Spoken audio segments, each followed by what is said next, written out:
Hi there. It's your second favorite DP right here, okay? No, that's Deadpool, you silly little Hufflepuff. Anyways, I'm gonna need you to shut up that pretty little mouth of yours and pay attention because the show's about to start, alright? And, I don't know about you, but I know who's my vote for sexiest ex-soldier turned pop culture show host. Alright, enough foreplay. Let's get on with the show.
Hey, everybody, welcome, one and all. Today is June 30th, 2026. This is episode, I don't even know. I've lost count because I stopped doing episodes, apparently. I don't know. What's up, everybody? How y'all doing? Oh, God bless it. I appreciate y'all in the chats. Hey, Paula. Hey, Heath. Anubis, what's up? Obviously, this is the show where I stay up to date on all the ins and outs of what's happening in pop culture so you don't have to. I'm CQ. I am the host. I know it's been a while. Remember, this is what I look like. This is CQ here. This is what I'm doing. I do Pop Culture Warrior. I do sometimes, once in a blue moon, a show called Pop Culture Warrior. Thanks for joining us tonight. But of course, I can't do it alone. No. I need a trusty show host. Show co-host. And ladies and gentlemen, speaking of people who don't do this show very often, let's all welcome back Angry Elf, everybody. Hello there. Woo! Yeah, it's been a minute. What, 6 months, maybe a year. 6 years. What century is this? 8 years. Oh man. Somebody already called out why is Spider-Man being blocked. First of all, I'm so glad you mentioned that, because here at WTF Nation Radio, we now have a drink sponsor. What? WTF Nation Radio is brought to you by Double Time Sports Drink. I do got to crack it open. It is a veteran-founded and owned sports drink company based out of the Virginia area with amazing flavors like Warrior Watermelon. I think one of them is called Firewatch Fruit Punch and Tactical Tango Mango. So Tactical Tango Mango. Ooh. That's right. There we go. Is it my first? Is my first official sip? Does it taste like leg tears? No, I'm just kidding. Imagine like, oh my god, it's so horrible. No, it's actually pretty good. That was the first, last, and only show that was sponsored by Double Time. We were formerly sponsored by Double Time. No, that's pretty good. I'm trying to think. What does it taste like? It honestly does taste like a healthy alternative to like a Gatorade. Is what it. I mean, that's the best way I can describe it. 0 calories, 0 fat, 0 cholesterol, a little bit of sodium, 0 carbohydrates, 0 sugars. You got your potassium, your vitamin C, your magnesium, your zinc. It's got everything you needed. Everything a growing veteran needs. Everything. Is it fuel up, move fast, stay mission ready. Double Time. But yeah, they're very, very nice of them to sponsor us, and so you'll be seeing us when we're around the game table at FTX playing with the guys. You'll see us slugging away on some amazing Double Time sports drinks, and yeah. So that's that. If you find, there's like the Where's Waldo, like, find the hidden Double Time sports drinks in the background. Anyway, that was a great segue or not. Removed from the Spider-Man shelf. Sponsor or not, removed from this. I love it. Wow. I get on Kalshi and put money that Angry Elf is going to have them. Okay.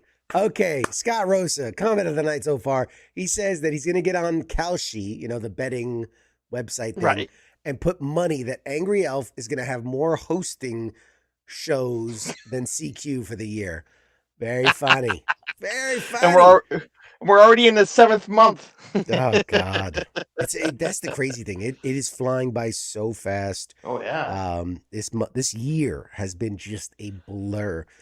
So many things have been happening. I just honestly, I don't even know where to begin. So first up, let me get obviously I've been out for a few weeks. I was sick one week. I was on vacation another week. So I do got to catch you up.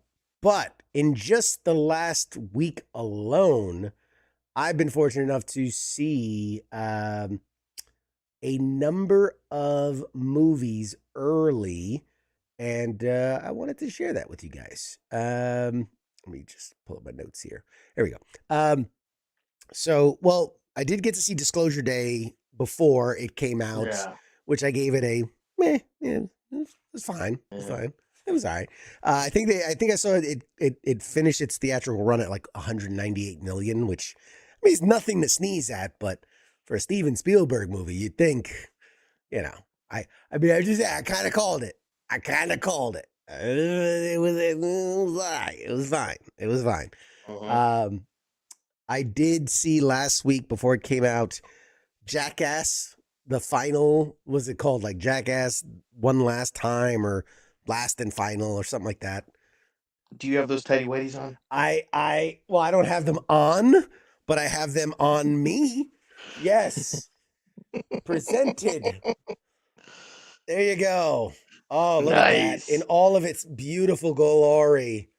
Oh, what size are those? Your mama's. Boom. Imagine it's like size. Yo mama. I believe this is an XL. Jesus Christ. That is a whole lot of XL. But yes, it was called That could be a sail on a sailing boat. Best and last. My thoughts on it were, I loved Jackass, right? Growing up, I think we all did. It was so much fun. It was hilarious to see these guys just brutalize each other. I don't know if I've matured.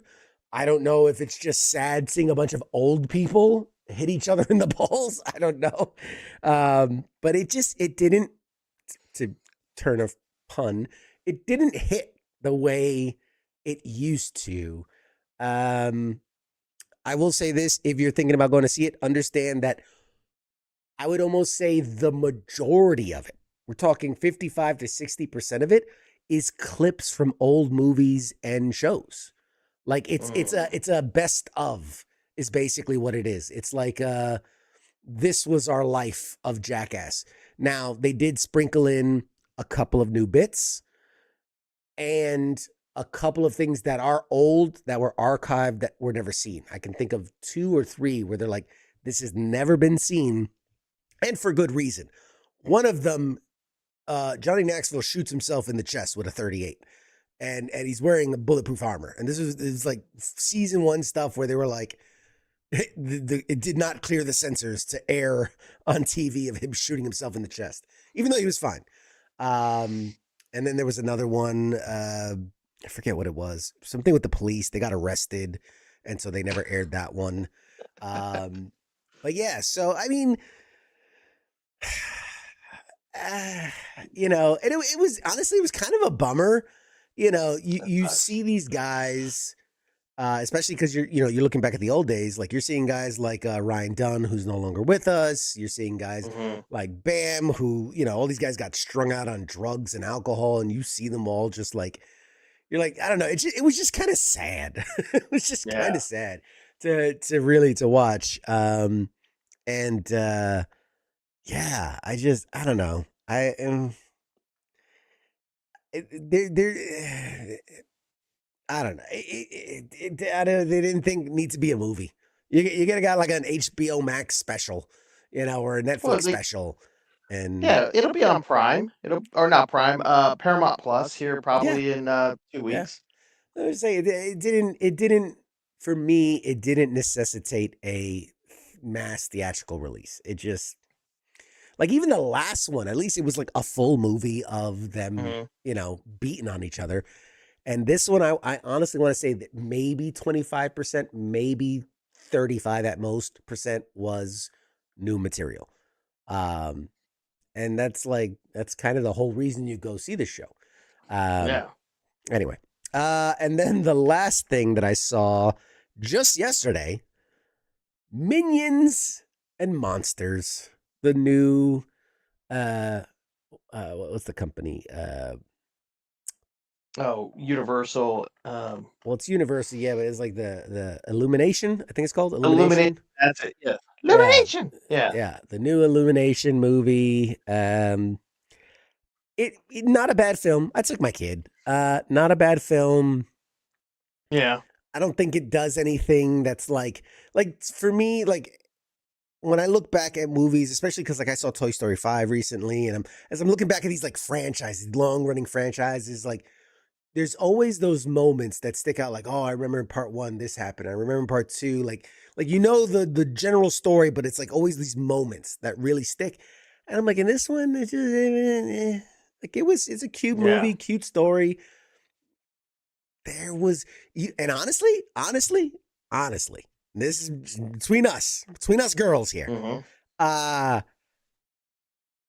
there was some dark stuff in there, man. There was like some head chopping off, uh shoving things up places, where I'm like, I know, am I turning into one of them old fogies that are like, because I'm like, I don't want to be one of these people that are like, they're showing sodomy to our children. Like I don't want to be that guy, but like, I was like, this is a movie for kids. And I'm like, at one point, like the comedy was that like this giant fell down and he fell down on a big, and he's just, he's like, oh, and I'm like, that's what we're going with.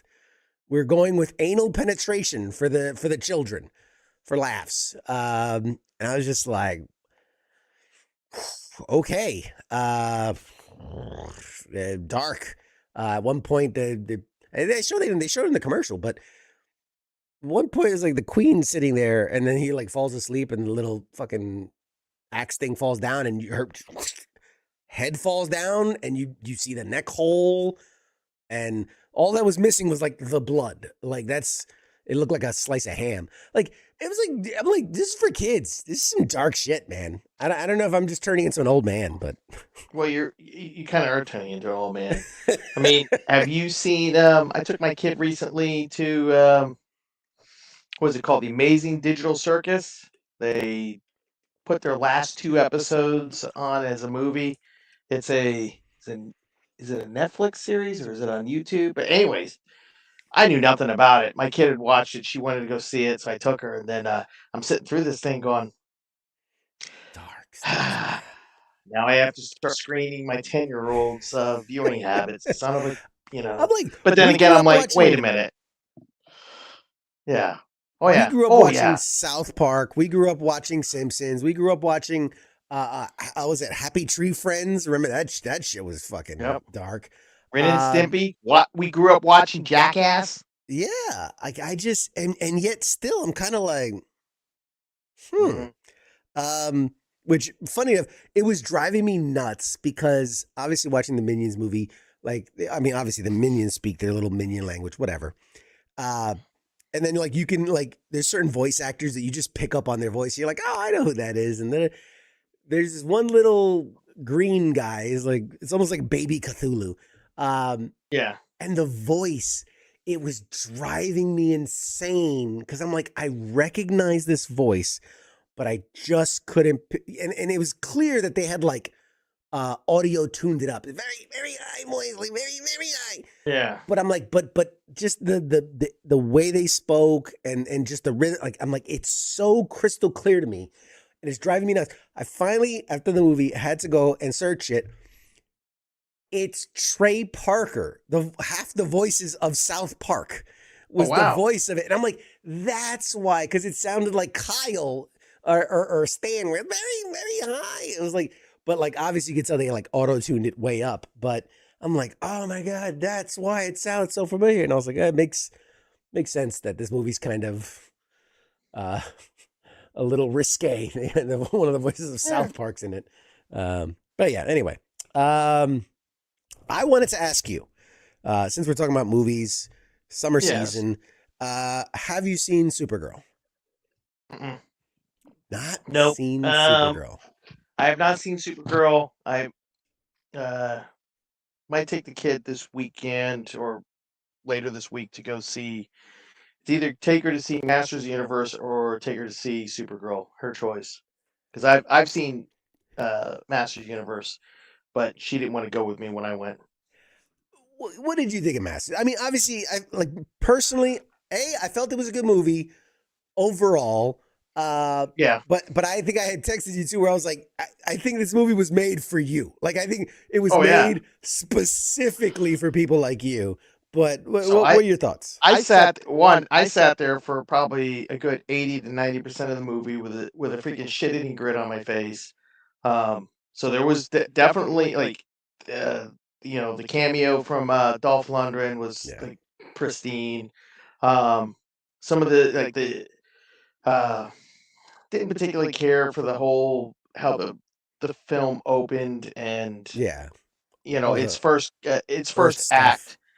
Yeah, the Earth stuff I could have done without it, but then I was like, oh wait, that's a callback to the Dolph Lundgren movie. All right, we'll give it a pass. But outside of that, once the movie got rolling, I mean, there's some stuff that I take some like reservations, but then again, they come back and they make one. This movie was definitely making fun of itself, especially towards Yes. the end of the movie. Yes. Like, there's definite points where it's like, especially there's one point, where they're all sitting there just like the Filmation, movie, It's like ha ha ha ha ha ha ha, and you're like, okay, yeah, I mean, I get it, it makes sense, I'll accept it, but like, we're going there, okay, it was and everything so short of them looking at the camera and being like, like exactly, that was oh like the yeah, only thing missing. Winking at the and camera. and then getting all excited with the after credits or the post credits, mid credit scenes and stuff, and then you sit there like a week later, a week and a half later, and you're looking at the box office, going, so this is another Mhm. one, right? Because if you remember, if you ever saw the Dolph Lundgren movie, that had a post credit scene. If you're aware, Really? I didn't know that. yeah. So at the end of the movie, after the credits roll, Skeletor pops his head out of the water and says, "I'll be back." And there was supposed to be a sequel, but it never happened, obviously. And Yeah. I'm just sitting here going, "Here we go. We're gonna keep a franchise, keep doing the franchise what the franchise does, make these post credit scenes, and then can't fulfill them." It's unfortunate because again, I'm not a huge He-Man fan. Never have been, never will be. Yeah. But I do give them credit. I felt like you said, it was a movie that didn't take itself seriously, leaned into the comedic nature of it. It's as if you Yep. took Adam West's Batman movie or Hmm. show and made a movie out of it. You know what I mean? And gave it like AAA budget and special effects. Yeah. Um, eh, I Skeletor was the best part of the movie. I mean, absolutely. I hate to give Jared Leto his flowers. I really do. Uh, but man, it was perfect. I will tell you this: if I didn't know going into the movie that Jared Leto was playing Skeletor, if they just kept that quiet and sat through the movie, I would be like, "Oh man, whoever's playing Skeletor is awesome." And then you see in the credits going, "It's Jared Leto." I would have had, No fucking way. I probably would have had an aneurysm in the theater, and that would have been it. I mean, but yeah, it was. I mean, it was good. I'm the only thing that gives me pause is the fact that I've seen some reactions coming out of Amazon, and it's like the lackluster box office, and Amazon's like, it's fine, it's fine. So they either don't care, or they've got enough money floating around. Jeff Bezos is a closet He-Man, fan. It's like, it doesn't matter. If it makes $1, it makes $1 trillion. We're making the sequel. We're bringing everybody back. Well, there are cases where, you know, something that doesn't perform well in the box office picks up in streaming, and people that Hmm. didn't give it a chance will give it a chance at home when they can watch it for free, quote unquote. Um, and then you have to also take in like all the tie-ins, all the commercial stuff, all the toys Yeah. and things like that. There's money to be had. So even if it lost money in theaters, it could still be profitable overall, and I at mean, least enough to make a sequel. I did my part. I already pre-ordered my steelbook. Uh, got to keep that physical media alive. I'm doing my part. Exactly. Actually, is a comment in the chat that made me want to think of this. So, for the folks at home, let me know, what's the best movie you've seen recently. I'm last year. So last summer blockbuster period, summer box office period to this one. What is the best movie you've seen in theaters? In theaters, I want to say in theaters. You saw it in theaters. And then also, what's been the biggest disappointment? Because honestly, still a little sick. Right now, Jackass is kind of my biggest disappointment. Because I figured Disclosure Day was going to be like it was. I figured Supergirl was going to do like it does. Yeah. But I expected more from Jackass, which is surprising to say. Like, I expected more from Jackass. Yeah. If Scott I had to says, say my biggest, okay. oh, go Yeah, ahead. dude. Read the No, no, comment. no. Oh, I You was gonna say my biggest disappointment of the year has to be Iron Lung. really?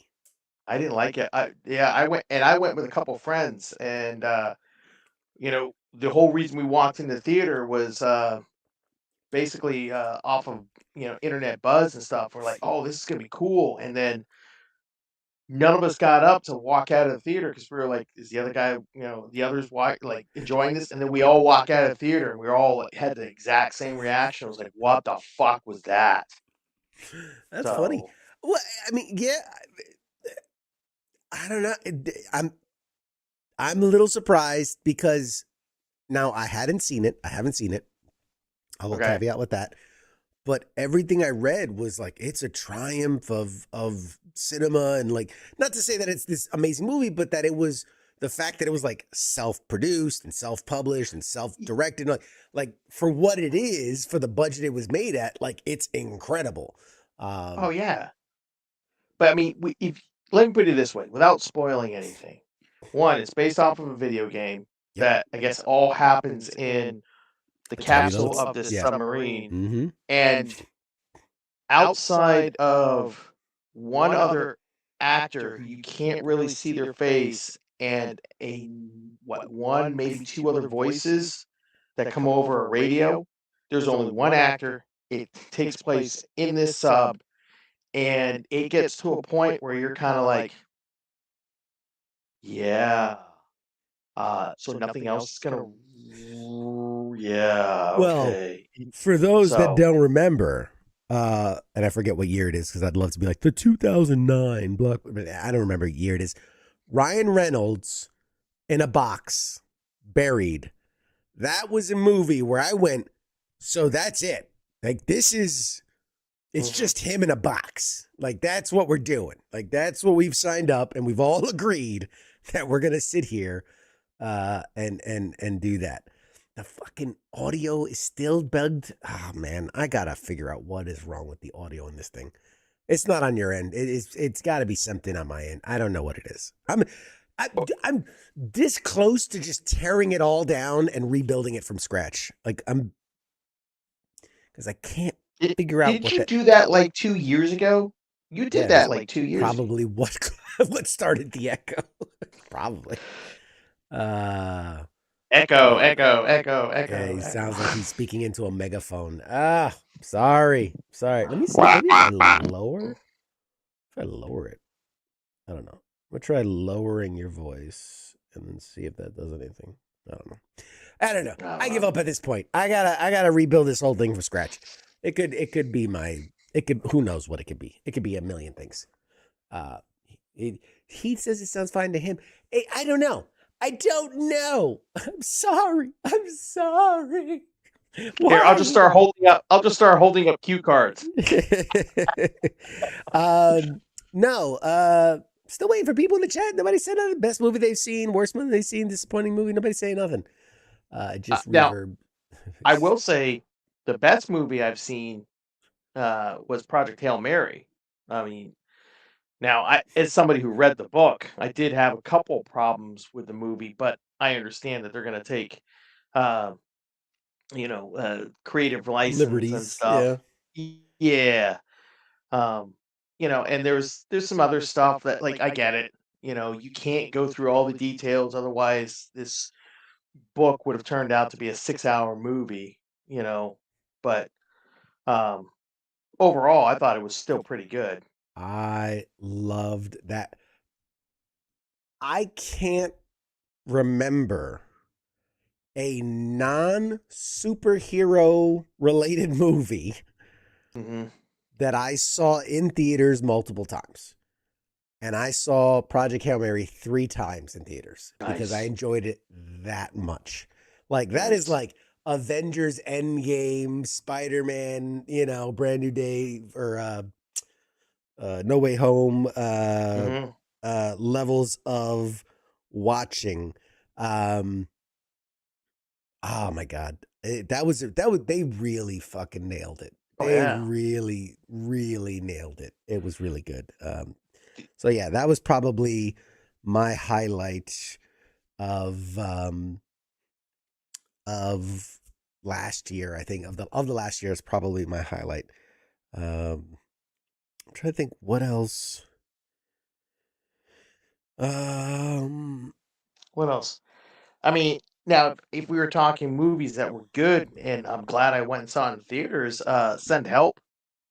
Did you see Send Help? yeah, the Sam Raimi one. No, I didn't. I Yes. didn't see that one. But I That heard good one. things. I heard really good That things. one was. Um, I didn't have too many. I can't even think of a problem I had with the movie.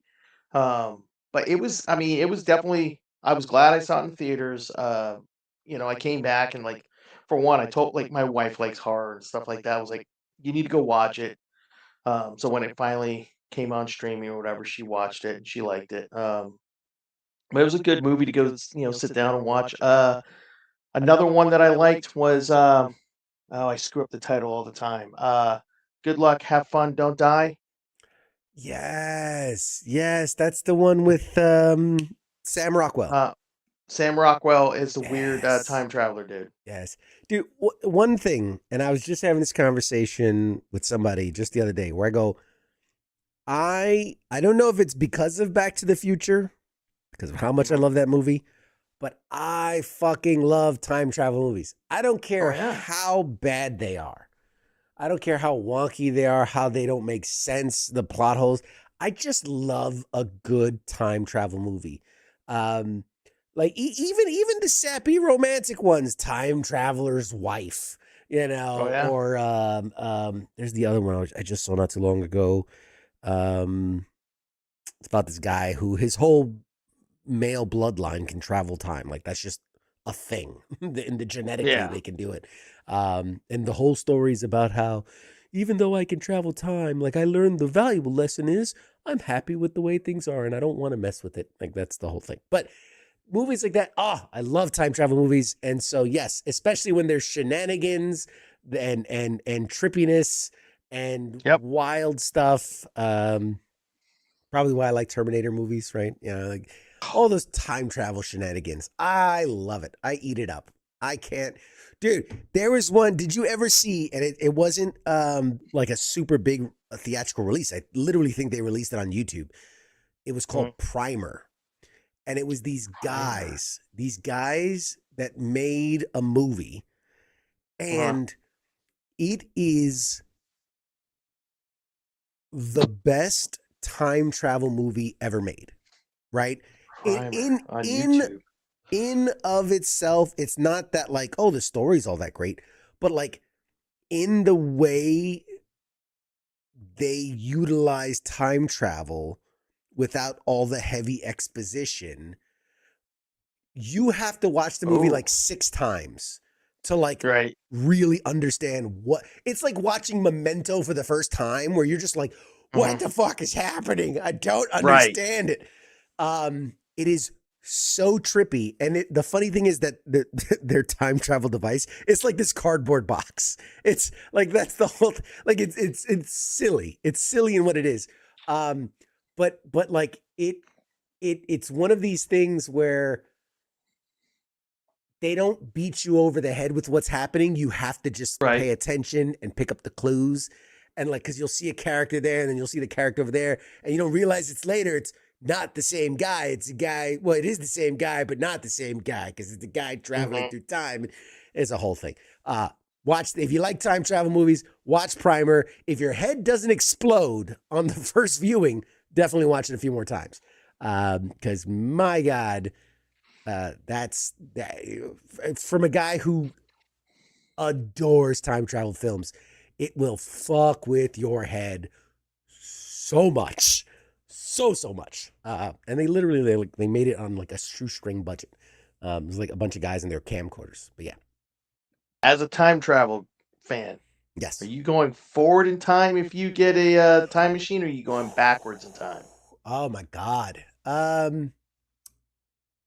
That's an easy question for me Mm-hmm. because having watched so many time travel movies, I understand that if you breathe incorrectly going into the past, you wake up in fucking Nazi run America. Not that we're that Right. far off, but it's somebody went back and fucked with shit is all I'm saying. All I'm saying is Yeah. somebody went back and fucked with shit. But I would definitely, and I'm also a futurist in the sense of like I love technology. I love this idea of like what can we do next. And so being able to see, jump 20 years, 30 years. I mean, look how far we've come. Forget like, the industrial age and forget, the like all the like just in the last like 10 years, 15 years, like realistically, when we were in high school, there were no cell phone. Fuck smartphones. There weren't even cell phones. They're not even the old break. So They were about yay big. yeah, like that far in 20 years. Imagine you jump 50 years from now. My God. Oh my God, man. It's just everybody's just like plugged in and on Wi-Fi brain cloud computing, and it's just one massive swirl of humanity. We've left our bodies. We're just energy waves. I don't know. I think if we jumped 50 years into the future, it's either going to be that apocalyptic landscape that you saw in Yes. was it Superman versus In all of them, Batman? in all the movies where they jump into the future, it's Yeah, always or apocalyptic. it's going to be like prim of the prim, utopia where no one wants anything, no one needs anything, everything is perfect, and I'm leaning more towards idiocracy. Future is where I see us going. Yeah, where that's what I'm saying. We are just on the cliff, about to knocking on the front door, going, "Let me in." Yes, 1 foot in the door. If it's a one-way trip, so Scott says if it's a one-way trip, I'd go back in time. If it's a two-way trip, I'd go into the future. I guess, yeah, if you were going to go back in time and stay there, I don't know. Again, there's so many consequences. There's so many. Perfect example. The movie that I was talking about the guy that can go back and he learns this lesson is because, in the present day, he meets this girl, he falls in love and he get married and they have a kid and Right. beautiful daughter, and he's so happy, and he goes back in time because his sister gets into a car accident. So he's like, oh shit. He's going to go back in time, and it was because she was dating this asshole. So he's like, I'm going to go back in time to before she met him and make sure she doesn't meet him. But then when he comes back to the present time, he goes to pick up his kid. It's a boy now. And it's like, what the fuck? And it's because by her not introducing to him, and then this thing happens, and that changed it. And apparently the wrong fucking sperm got into the wrong egg, and now he has a son. And it's like, that really fucks with your head, man. It's like, imagine if somebody just gave you this, like, here's a 2-year-old, this one's yours. And you're like, I've never met this child in my life. It's just, yeah. Or you go back in time, you mess with time, and when you left your present day, you were friends with Ben Affleck, and then when you return, now you're friends with George Clooney. I mean, it's like, I thought you were going to go with Matt Damon. now you're friends no, with Matt Damon. Matt Damon.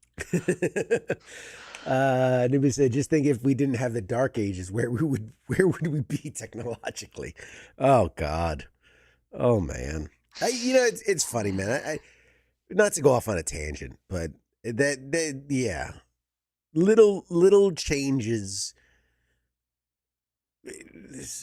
huge ripple effects. You're talking to somebody who spent 2 years in the hospital with not a lot to do. And so I would just sit there and go like, well, if I could go back and if I did this, and then I would start the domino effect of, okay, but if I did that, then this wouldn't happen, and then that didn't happen, and then this didn't happen, and that, and it all falls apart, man. The whole And then fabric of reality CQ's just driving out or drawing on his padded cell, going, connecting the dots with the lines and stuff like the that. numbers, it's the numbers. And then he did his No. 2 years, and then he's like, "Oh, hey, Mr. CQ, you're released now." No, it definitely didn't release me. Yeah, it's one of those things. The other thing I was going to talk about was that I read a comment Mhm. where Xbox basically wants to become the next Marvel. And by saying that, their leadership had made it basically said a thing where they said Call of Duty is bigger than the MCU, which I mean that's a Yeah. bold claim. That is a bold claim. But it got me thinking of this idea of like how much we've seen this forward momentum, shows like Fallout, Mhm. Last of Us, obviously Walking Dead, like where these treatments, but specifically to video games. We know they're doing a Gears of War. They're doing a Gears of Yeah. War, I think it's movie. Mhm. They've talked about Sea of Thieves. Minecraft got its movie. We know they're going to do a Call of Duty something, whether it's a series or a movie. We don't know yet. I've heard rumors of Wolfenstein, going back to Wolfenstein. That's going to be something. Mhm. So, like, I'm torn as a gamer and a guy who loves pop culture stuff. I'm torn because I want to see these things that I've loved playing brought to life in a new medium. And so, think about how many people watched and fell in love with the show Fallout who had never played a Fallout game. You know what I mean? You've never played a Fallout game? Oh, No. fuck. No, I just never got That's into it. Hang on. And I hung up on him. He's not there anymore. He's not there anymore. I'm kidding. No, I never got into it. And but the show. It's a great show. Great show. But man, much like the book to movie, the show is great. I love the show. They nailed it. It knocked it out of the park. But the game, oh my God, the game. Go play the remasters. Jesus Christ. You're killing me, Smalls. Killing me. Anyway. So yeah, it's just this thought of like, what Duke Nukem? Get the fuck out of here, Duke Nukem. That could never. That could never. What streaming service do you think would take a chance at what was it? Freezy? Someone wasn't it? Tubi? Maybe Tubi would make a Duke Nukem. Wasn't there like a free? I thought there was it was like Freebie or something like that. Freebie, yeah, but but one of Tubi's those also free. One of those knockoff streaming brands, Roku exclusive. It'll be a Roku original Duke Nukem. Or PlayStation decides to get an exclusive so they could take it off like 5 years later. Oh my Can't watch it anymore. No, dude. That's a whole. We can dive into that subject here in a second because Sony for the win, baby. Doing what it does. Sony for the win. But to finish that thought, I was like, what other franchises deserve adaptations? Uncharted, that they tried it. That didn't work out well. God of War, we know that's coming. Assassin's Creed, but like seriously, the only problem with Assassin's Creed is, you're gonna have like if you go with the first what? What was the first game that didn't have? There was where they stayed in the past and they didn't have you jump present day. Origins. Like the ancient Origins. Egypt one, yeah.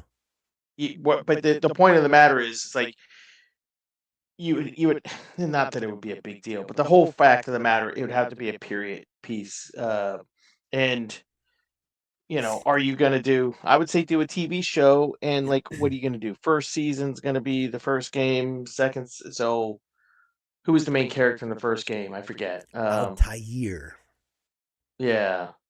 And then Yes. what the second, third, and fourth season you can do Enzio in Italy. Ezio Auditore. Yes. Ezio. And then eventually you got to go do Connor the was pirate Yeah, Connor something. Connor. Something. I don't know. I mean, I'll be playing that one again because they're getting remastered and Oh, the released in what, a resync. week. Yeah. Well, so it's technically not the third one. They're resyncing Black Flag, which was Black technically Flag. the fourth one, which is hilarious because it's the Kenway Connor, Kenway whatever, is the father of him. Is a whole once they got past 3, they jacked up that timeline bad. Yeah. Helldivers 2, that's another one that's coming. The Helldivers movie, which apparently Momoa is not a part of anymore. Like that was a big thing. I mean, I don't know. I mean, Momoa is good in some things. Other things, I'm like, eh. Yeah. I mean, Was he gonna be in? He's gonna be Blanca in Street Fighter. yeah, he's gonna be Blanca. Yeah. And then he was set to. Isn't he gonna be something else this year? Oh, he was Lobo in Supergirl. He was Lobo. Yeah. Yeah. I knew he had 2 big things coming out this year, which was Lobo and Blanca, which yeah. I don't know. I mean, go ahead. I just no, I was gonna say he was in that movie with Batista earlier in the year. The buddy cop kind of thing. In Hawaii with the actor that plays Boba Fett as the bad guy. Yeah. He's not a very imposing dude. Like, God bless him. He's just not. It doesn't cut a mean cloth. But yeah, no. I tried to think of other franchises. I think Assassin's Creed could be a good one. If you're gonna do Assassin's Creed, this is what you do. This is I'm putting the blueprint here. You go the American Horror Story style, where it's an anthology series where just season upon season, it doesn't have to be this one continuative narrative. You're just jumping around the time. It could be Victorian era. Now it's, it's Industrial Revolution. Now it's ancient Egypt. Now, and just season after season, whole new cast, whole new whatever. And I think that could be successful. I think it could be successful, but there was something else I was going to say. I can't remember now. What was the other? There was another franchise that I was like, oh man, yeah, that would. I think BioShock. Somebody had mentioned BioShock earlier. That one, it shocks me. Pun intended. It shocks me that it has repeatedly. We've got a script. We got a director. We got a start date. Oh no, we lost everything. And then we got a script. And then we got a oh no, we lost everything. And we got a script. And no, we're not getting a script. And it's like. That, of all things, seems like such an easy win. Like, it's there. It is literally laid out for you. That is, the first BioShock game is as perfect story structure as you can fucking get. I just don't get it. The problem is, like, all right. Too many cooks? Well, there's that. But no, like, one, I mean, it takes like what, 3 to 5 years to get a movie from conceptualization all the way into theaters, right? Trends change, people in the studios change. They get like, or they can't get everything together and they lose either their actors or their production staff or the director.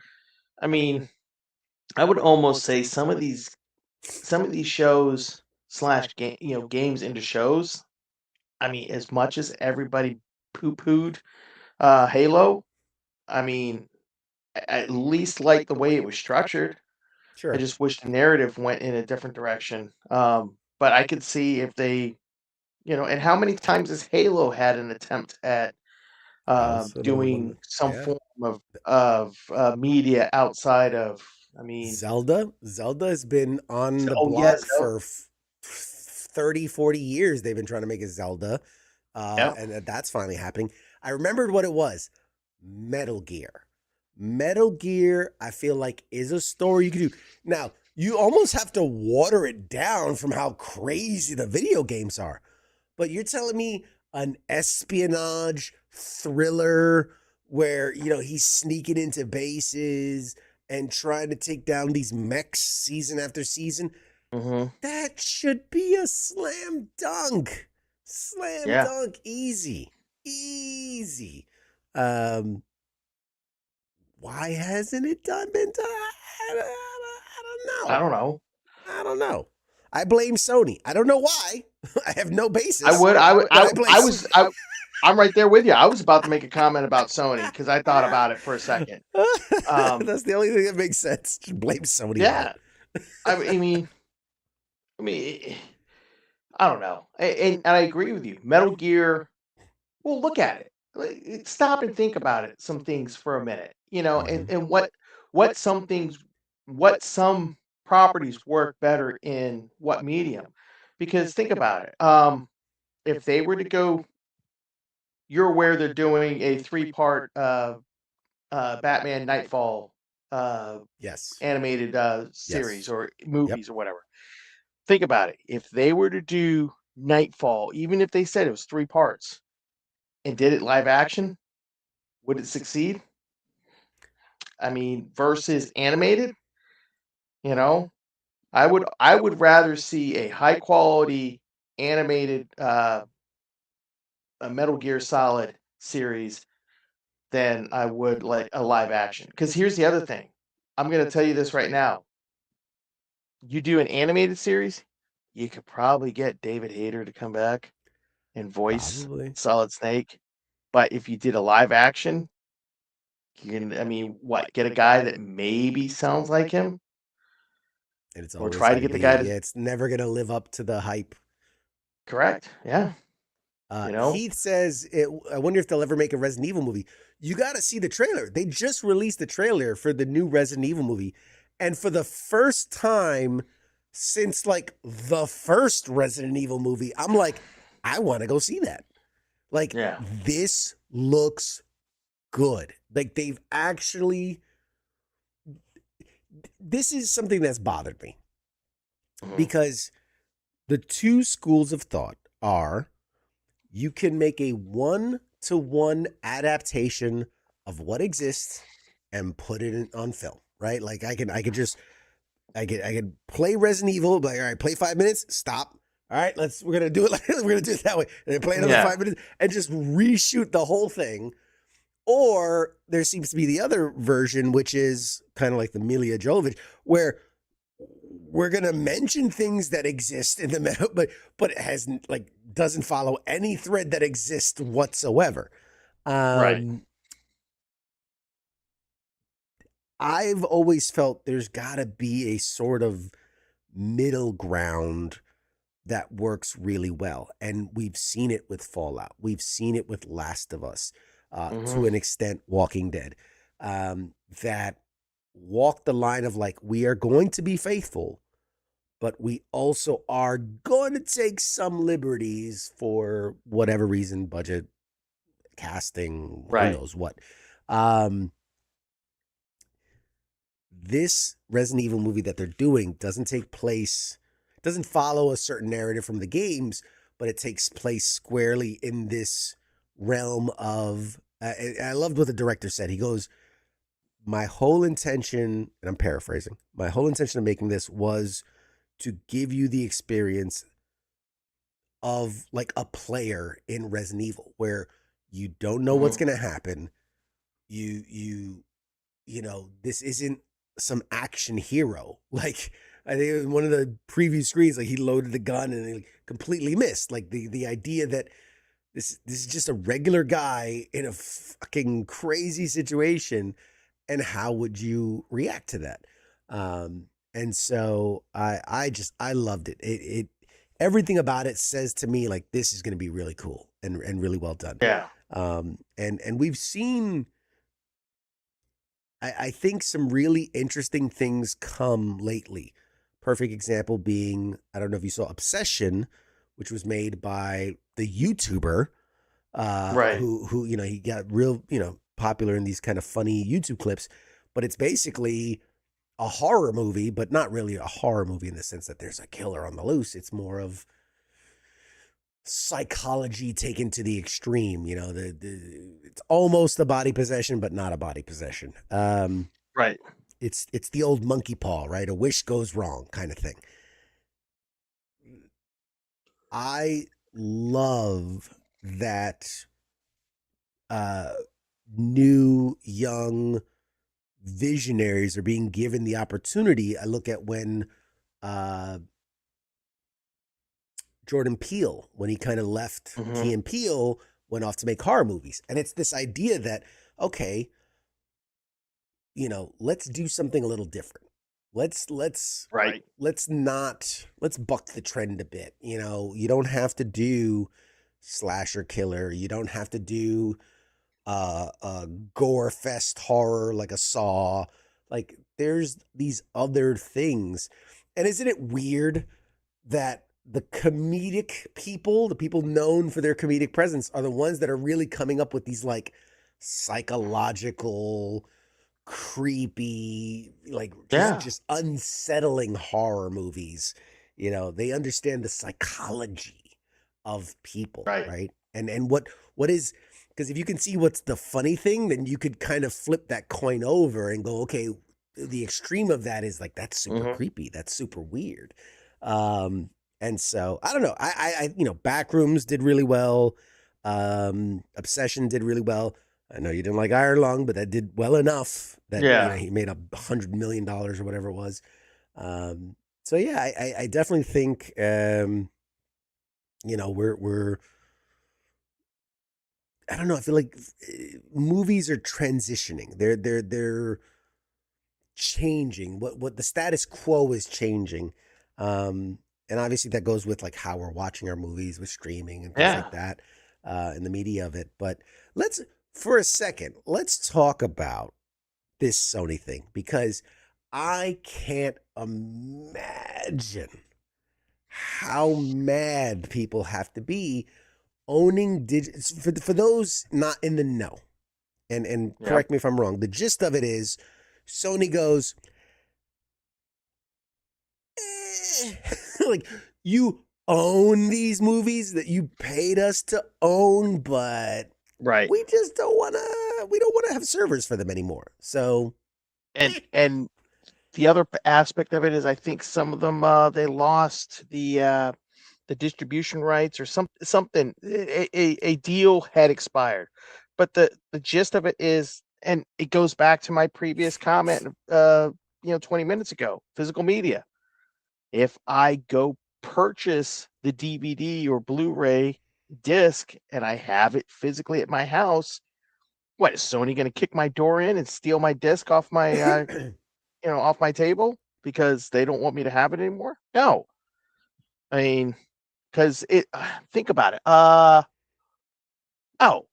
I know what it was. I saw a thing on The Lost Boys, that the old Keith Sutherland movie from the late 80s. And I didn't feel like digging through my DVD collection to find it, to watch it. So I'm sitting there trying to find it, and it's not on streaming. It's not on streaming. So there I'm sitting there going, well, fuck. Well, I'm not watching that movie tonight. And I went about my business. But, it's a double-edged sword, because if you can't find it on streaming and you're either A, too lazy to go looking for it, or B, you don't have it, you're not watching it. Yeah. And now in this case, Sony, if you purchased it on PlayStation or through their accounts or whatever, all these movies you're losing. It's the same thing with the big uproar people have right now with the GTA 5, or excuse me, 6. Oh yeah. Yeah. the month of November, if you go purchase a physical copy of the game, you're getting a download code, but you wait till December or whatever, you can get a physical copy. Yeah. I mean, Yeah. it's this whole realm of dancing with the devil when it comes to digital. Yes, I have plenty of games on both my Xbox and PlayStation that are digital, and I know what's going to happen. One of these days, somebody's going to say, "Go get fucked," and I can't play that game anymore.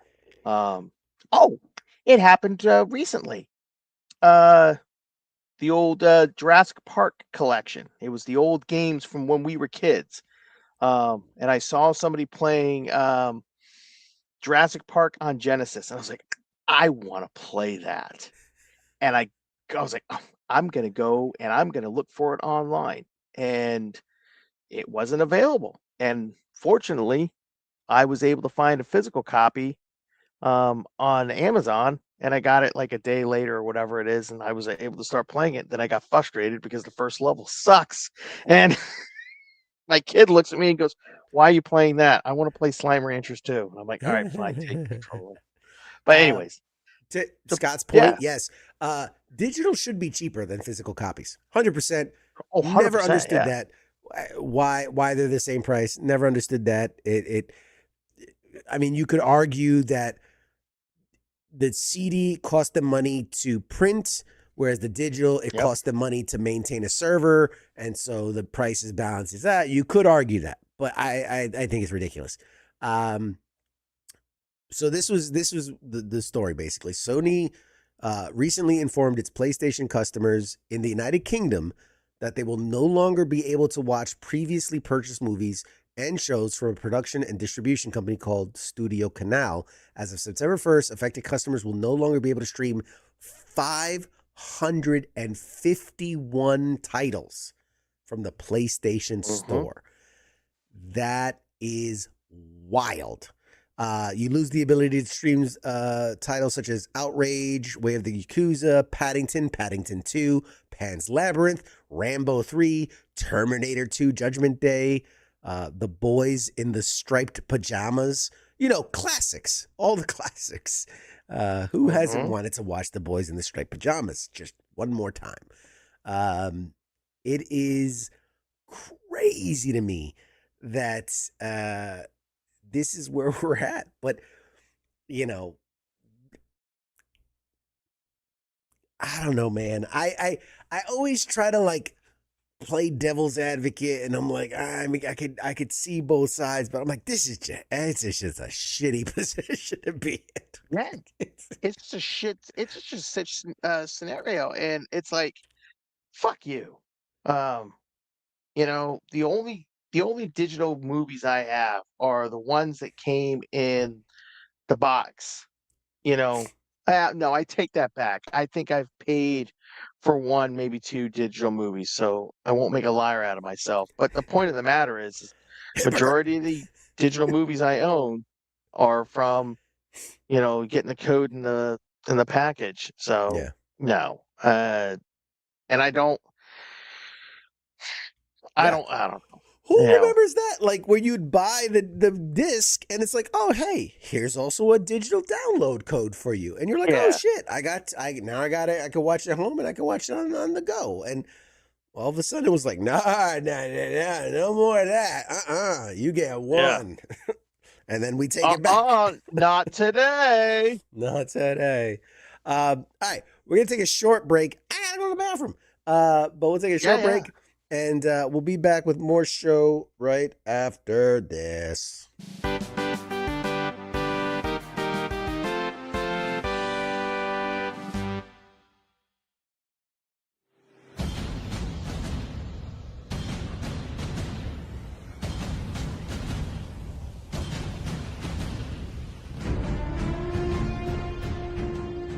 Hey, you there? Yeah, it is right, you. Let me ask you something, alright? Where the hell do you think that you're going? Oh, would you think because the show's going to commercial that means you get to just walk away? Well, CQ asked me to pass on the little message, alright? And it says, I'll be back.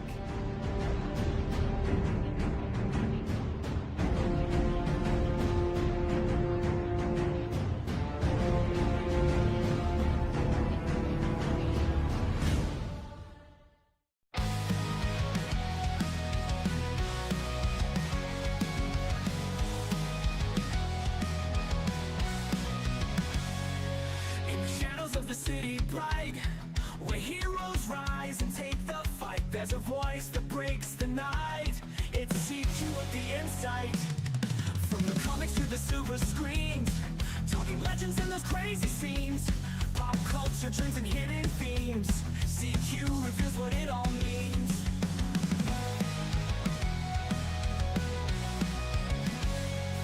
From the comics to the silver screens, talking legends and those crazy scenes. Pop culture trends and hidden themes. CQ reveals what it all means. Pop culture warrior here to ignite, guiding through the tales of light. With CQ leading the charts so bright, we're ready for another flight. Pop culture warrior here to ignite, guiding through the tales of light. With CQ leading the charts so bright, we're ready for another flight.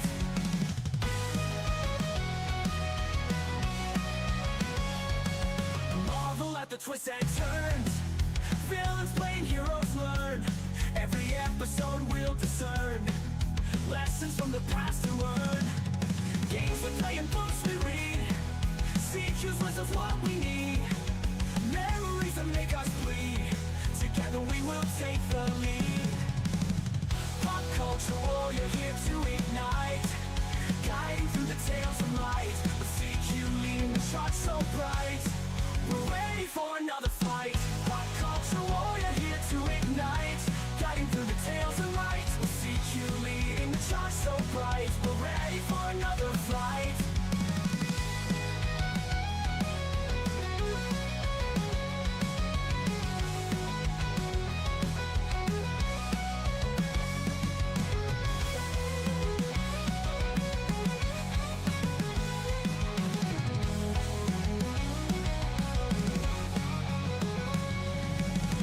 Pop culture warrior here to ignite, guiding through the tales of light. With CQ leading the charts so bright, we're ready for another flight. Pop culture warrior here to ignite, guiding through the tales of light. With CQ leading the charts so bright, we're ready for another flight.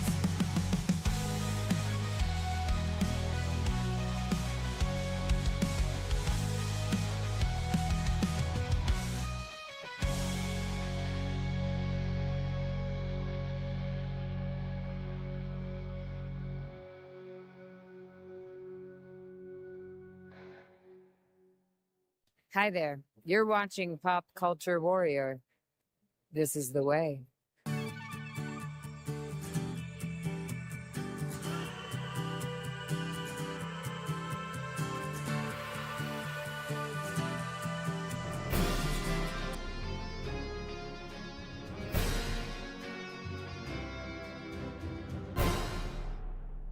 My daughter and I are excited.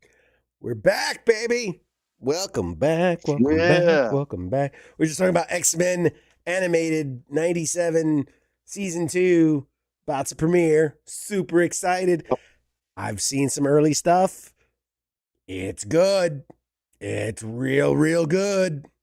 Real good.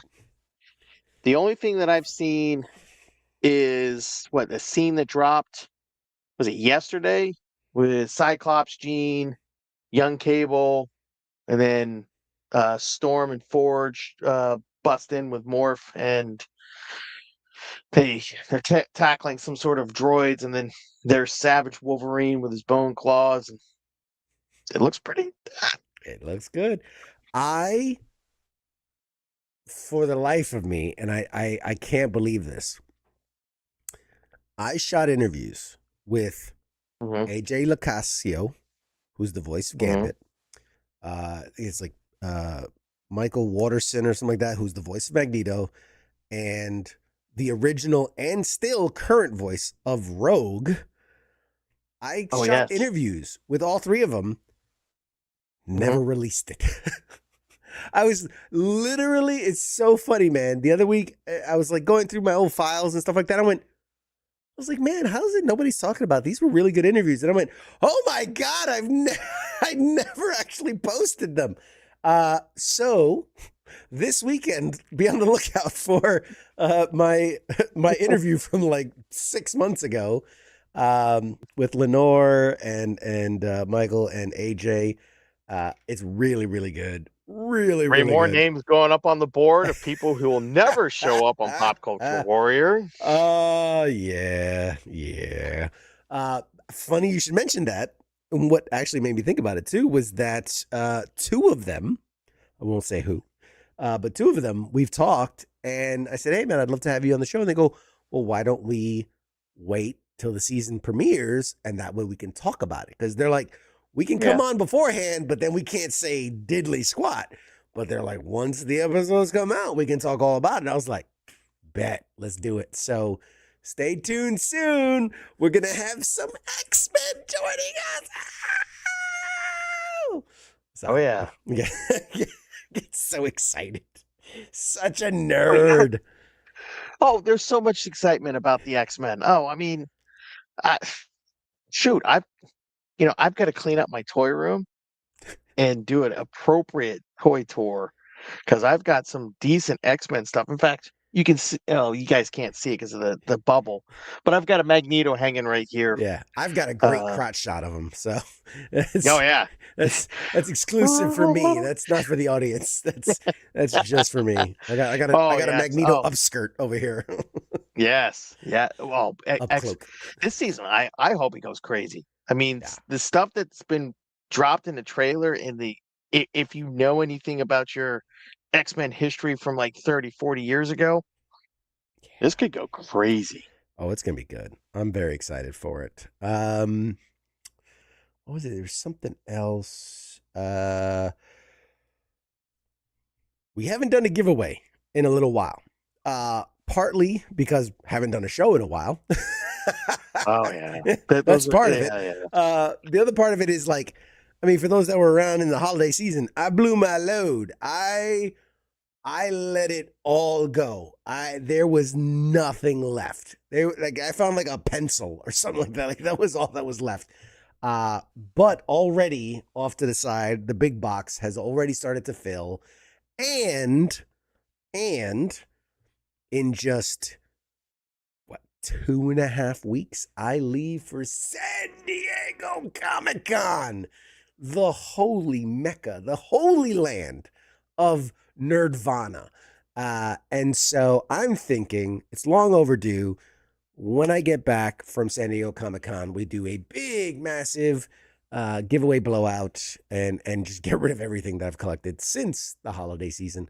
Maybe that'll be the thing. Maybe I'll just do like twice a year, big ones, and then just be like, hey, we're doing a double time giveaway drink, and some little ones here and there when they pop up. But I think I might start doing like the big summer blowout and then the big holiday blowout. Are you bringing an extra suitcase just for all the stuff that you're going to pick up for these giveaways? Laugh? I did that last year. I packed a suitcase in a suitcase last year because I knew how crazy it was going to be, and I filled that bad boy up. And so I had suitcase in a suitcase, and then I had my backpack, which was empty when I flew there. And when I came back, I had both suitcases filled, the backpack filled, and I think I had a bag that I was holding on to as well. So yes, there will be, and I've got people coming with me. Last year at San Diego Comic-Con, I did it by myself. This year, I've got 2 extra people coming with me. So even more hands to bring stuff back from. So yeah. Let me guess. It's going to be Nemo and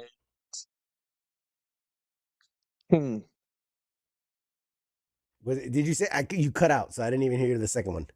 Nemo and King. Nemo and King are coming with you.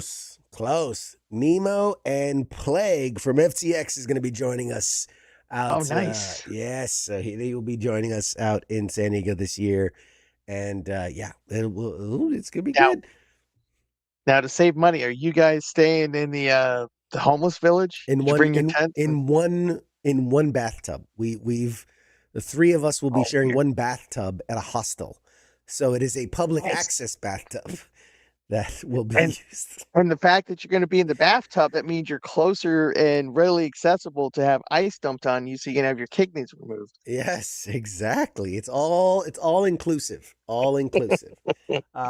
So there So starting in was August, it'll be Bad Mike and Angry Elf again as CQ is recovering from kidneys. um, anybody wants to donate a kidney to me, that'd be great. I'm gonna be on a long waiting list.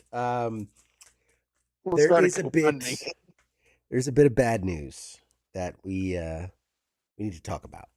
A little bit of sad Uh-oh. news, bad news. There was a loss recently had here.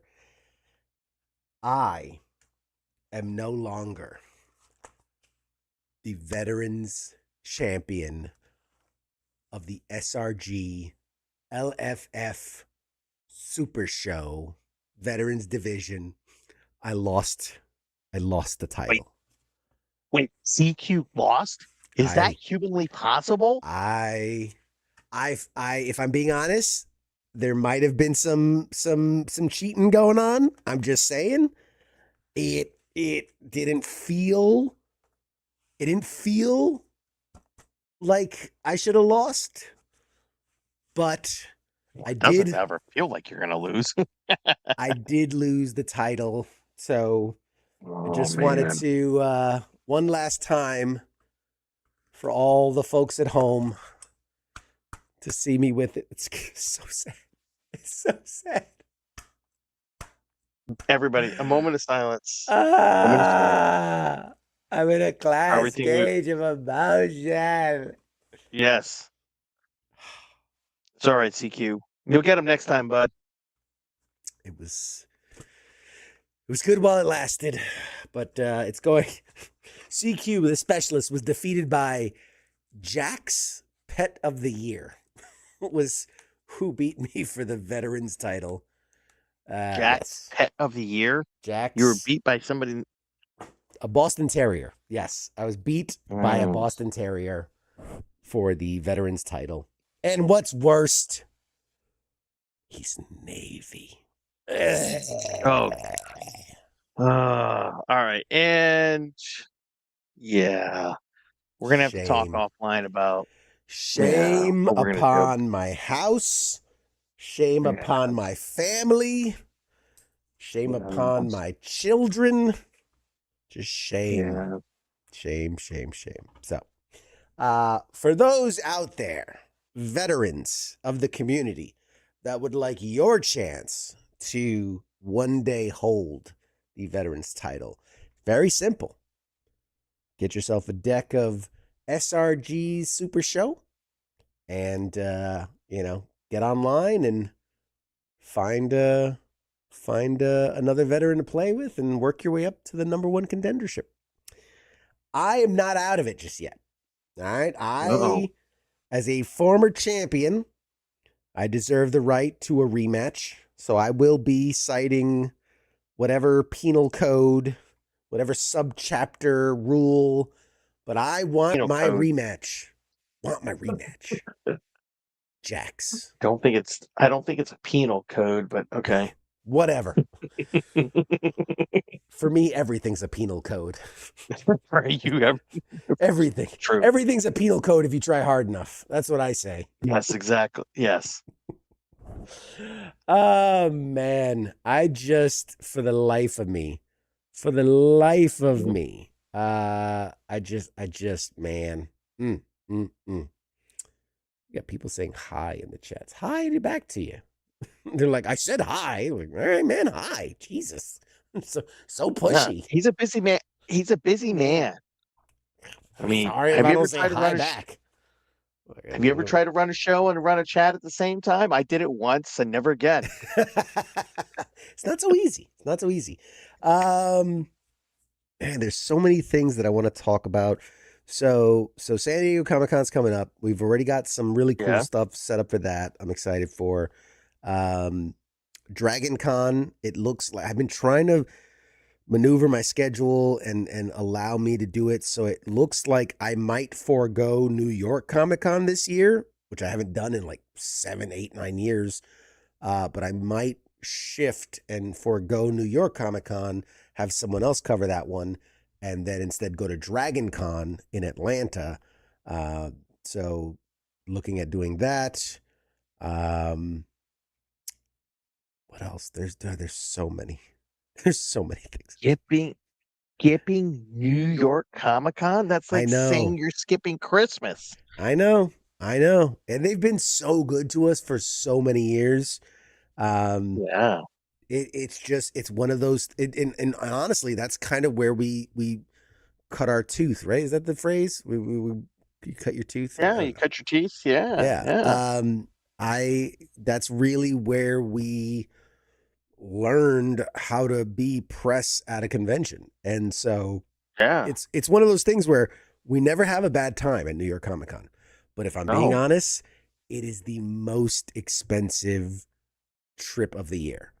Like, it is cheaper for me to fly to San Diego Comic Con and be there for 7 days than it is for me to drive to New York and be there for 4.5, 5 days. Isn't that crazy? It's New York. That's it's New York for you. insanity. But in San Diego, I'm flying across the country for 7 days. And it's cheaper by a large margin. A large margin. Hundreds and hundreds of dollars, large margin. Now, are you flying, first class? Are you flying? No, I don't. First of all, private jet. There's no classes in private jets. Okay, it's that's just, where all the Patreon money goes, to the private jet. That is it. You got me. Yeah. Bitch, I'm lucky if they'll let me hold on to the wing in most flights. Like you've heard of the jump seat? I have to take like the bathroom seat. That's my seat on most planes. I have to like spread them and let people go in between. It's uncomfortable. Yeah, well, it's uncomfortable. Fucking Patreon money. Don't get me started. Cause like you know how many times I've thought about just like stopping the Patreon? Cause I'm like, I feel bad because I want to do more for it, but I'm like, I don't know what to do. How do I bring value to it? I started doing the thing where I was like, all right, I'll just put like raw, unedited interviews on there. And that way, like, that's something. You can only see them if you have access to the Patreon.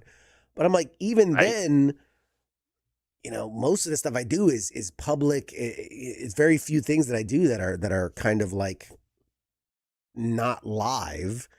And so those are the only things that I could, I don't know. I don't know. I'm trying to figure out how I could elevate that and make it something worthwhile, something I'm not embarrassed by. Because I'm embarrassed to have a Patreon because I don't put cool stuff on there. Like I was like, you know what I'm gonna do? I'm gonna buy a 3D printer, and then that way, like, I can like 3D print stuff, and I can send it to my. I'm like, I don't know what else to do. I don't know. I mean, you could just start, putting feet on there. I already have a Foot Finder profile. That's different. Oh, you do? Oh, okay. Yeah. That's so that's how you afford to be able to hang on to the side of the airplane. That's the one. Okay, that makes sense now. What else? There was something else I was going to talk about, and I can't. This is why I gotta have notes. Literally, I have notes everywhere because I'm like, otherwise I'll forget what the hell I'm talking about. Supergirl, it's not looking good. We kind unfortunately of knew that. In fact, I have a friend of mine who literally just stepped out of the theater, who just saw it, and I love this. He says, I always try to be objective, but Supergirl is a super no. So, wow. Wow. That's yikes. He said, don't. Yeah, I mean, I've heard that they tried to adapt. Was it the Tim King storyline? Or she's like an from the alcoholic. comics a couple years back. But the author, or not the author, but the writer of the movie recently admitted that she didn't fully understand what was going on in that storyline and just kind of made it up. And the person that was reporting on this goes, "Yeah, it shows." You know, Sure. so I don't know. I don't know. We'll I see. I would mean, say this.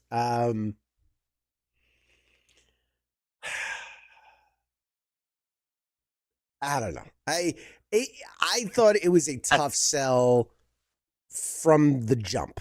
well, yeah. Oh, yeah. I mean, I've heard people say it should have been a Lobo movie with Supergirl, uh, guest starring or whatever you want to, not so much cameo, but she's shows up in the movie as well. Yeah. Because Lobo, Jason Momoa would have been able to pull a lot more, just give him some more screen time or whatever. But it is what it is. I mean, I don't know. Listen, I have hopes for Lanterns, and I'm hoping Lanterns turns things around because I love James Gunn. When is I that? love his stuff. I think it's great. Yeah. When is But Lanterns? August? it was like October. Let me double check. Oh, Thought it was later. okay. Lanterns television series. It is August 2026. So only about a month and a Okay. half. Till then, I'm hoping that it does well. I really am, because I mean, it could. I don't know. The only critique I'll say about James Gunn is his movies have always done well as an ensemble. hmm, I'm not just referencing Guardians Guardians of of the the Galaxy. Galaxy Yeah. or the Suicide Squad, but like Slither, the Nathan Fillion movie. Mm-hmm. That was, I mean, yeah, it was a Nathan Fillion vehicle, but it was 100% an ensemble cast. I'm trying to Well, think another even movie. Superman, the Superman movie Oh, that came out was 100% an ensemble oh cast. yeah, yeah, It was exactly. nowhere near a Superman solo movie. No, I just, and to be fair, as much as this is like James Gunn's universe now, yeah, as I understand it, he didn't have a lot to do with Supergirl specifically, right? Like, right. from the same way like Feige's not hands on every, minutia thing, like you're overseeing it from Hmm. above. Whereas like the Superman, he was day to day in the Suicide Squad, the Creature Commandos, like all that stuff he was like Yeah, directly involved in. This one wasn't. This was overseen by him, but very much done by other people. So, there is that. I don't know. I I don't don't know. know. I don't know. I I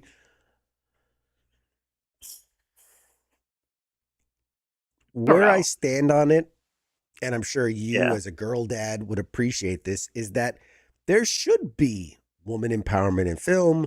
There should be people of yeah. color empowered in film. Like there should be.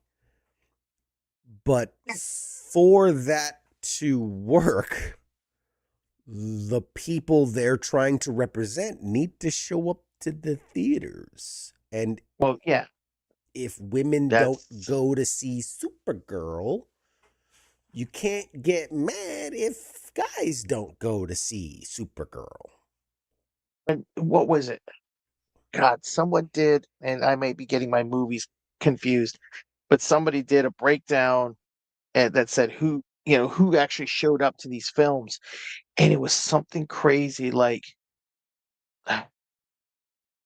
50 or 60. No, yeah, it was something close to 60% guys went to go see Supergirl with only like 40% of girls, and most of them, yes, that's what it was, because most of those that went and saw Supergirl, those guys were middle-aged, older men who went and saw Supergirl, and probably it's because they, read Supergirl comics or super, family, uh, you know, fans and stuff, and so they just wanted to see the continuation of the story. But then again, you go off and you talk about it, like Gal Gadot's Wonder Woman movie, the first one, First one was that great. did phenomenal.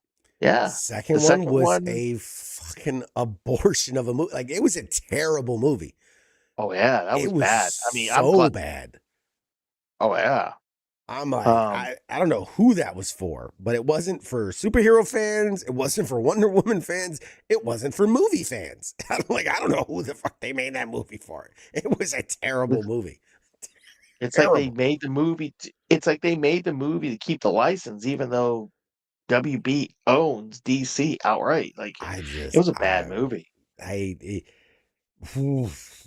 It was such it's a movie where they go like we started shooting one thing and then they just did a bunch of rewrites and then they shot a whole different other thing, and then in the edit room they were just like, well, fuck it, we'll just all like, it's just a mishmash of everything. Like, it was just bad. It was tone deaf and bad and just wow. And they didn't Wow. even follow their own lore. Like, you know, There was so so much wrong whatever. with it. So much wrong with it. You bringing up old shit. That universe doesn't even exist anymore. I was just looking at comicbook.com ranked what they call the 5 most disappointing movies of 2026 so far. And funny enough, we haven't really talked about any of these 5 movies. No. Now, they don't necessarily specify what they consider disappointing, whether that's like box office return or just from a story point standpoint or acting Right. wise or whatever. But their 5 most disappointing movies of 2026 so far are ranked from 5 to 1. 5, the Super Mario Galaxy movie, which I enjoyed the movie. I did. But I can Yeah. see from a certain standpoint of where, like, it was a bit underwhelming. It was a bit disappointing in the sense of where, like, I don't know, the first one really was like, whoa, it really caught me off guard with, like, this really great story. And the second one was just kind of like, yeah, cool, nostalgia bait. Like, I remember that thing. I remember, like, it was just a lot of, like, Yeah.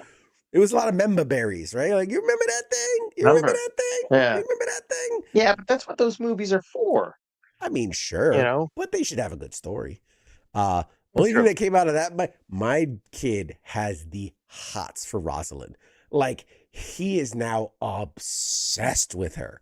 He's like, I'm gonna marry her. And I'm like, Jesus Christ, keep it in your pants. Anyway, number 4, most disappointing movie so far. Again, ranked by comicbook.com. Number 4 is Mortal Kombat 2. Mortal Kombat 2, which, again, a bit surprising because I heard a lot of people liked it and enjoyed the movie, and I did. I saw I it opening weekend. It was pretty good. again, I'm only assuming they expected more from it, and that's why they were disappointed by it, because I can't say it's a box office bomb. I can't say it was a bad movie.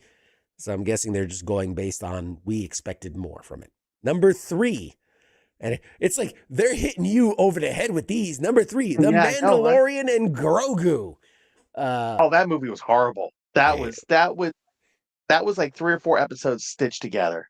Sorry. Yeah, I agree.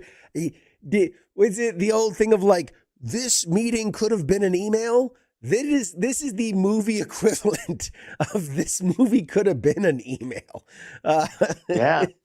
This movie could have been an episode, a special double episode of Mandalorian and Grogu. So that goes without saying. Number 2, The Bride. Did anyone actually go see The Bride? I forced one of our guys to go see it. K-Mill, our lucky K-Mill, got to see an early sneak peek of The Bride, the Maggie Gyllenhaal-led retelling of The Bride of Frankenstein. And he was like, I don't get it. He came out of the movie, he's like, I don't. He's like, the best comment. He goes, I don't know if I liked the movie or not. Like, I was confused by it. It's like parts of it I liked and parts of it I was just very confused. So it was like a if you made a music video porno weird crossover, like, it was just weird. It was weird. Yeah. And the number one movie that comicbook.com ranks as the most disappointing movie of 2026 so far, Scream 7. Scream 7, the most disappointing, which for all of its, it had so much drama and like people were coming back and not coming back. And, they said this and said that. A lot of people were disappointed by what they thought could have been a much better movie.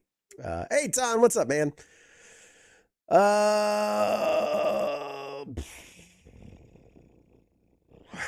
What else? There was some, man, it's driving me nuts. There was something I wanted to talk about. And I can't for the life. God, Christ, shit. Fuck. All these crazy theories about what's going to happen in Brand New Day. Oh man, I've stopped watching I that know. crap. I've for the life of me, like I want. This is the problem. Mhm. The more speculation Mhm. that goes into these things, the bigger disappointment it's going to be, right? Like, instead of just going, we're getting a new Spider-Man movie, yay! It's, well, this guy's going to be it, and that guy's going to be it, and then I think it'll be this, and you paint this fucking tapestry, this Sistine Chapel mural of all the things that are going to happen, and when it's just a decent Spider-Man movie, you're like, well, that sucked. Because all this headcanon of ridiculous shit that I thought was going to happen didn't happen. So we lost Angry Elf. We lost him. We'll put him. Is he back? You back? Back. He's back. There's He's a glitch. back. My computer hiccuped. It went, My AI Angry Elf froze up on me. Yeah, he's spazzed out on me. I ran out of credits. I had to put more credits into Angry Elf.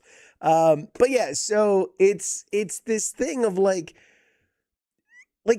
if I told any Spider-Man fan, hey man, we're gonna get a live action movie and the Hulk's gonna be in it and Punisher's gonna be in it, like how? And oh my God, that's gonna be so awesome! But this rabid fan base needs to this and that, and fucking Mephisto, and then Dr. Doom's, and then the X-Men are gonna be in it, and it's like, Jesus Christ, just fucking go watch it's a man swinging on webs, sticking to walls. Yeah. Be happy.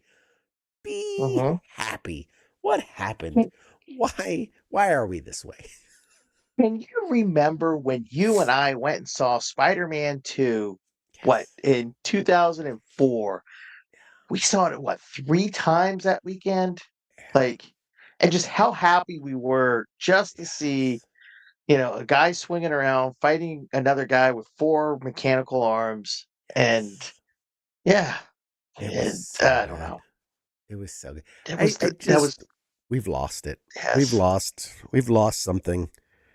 I keep coming back to this whole curmudgeon-y thing of like, kids these days don't appreciate, back in my day, we had to go to the theaters to watch our Spider-Mans. Like,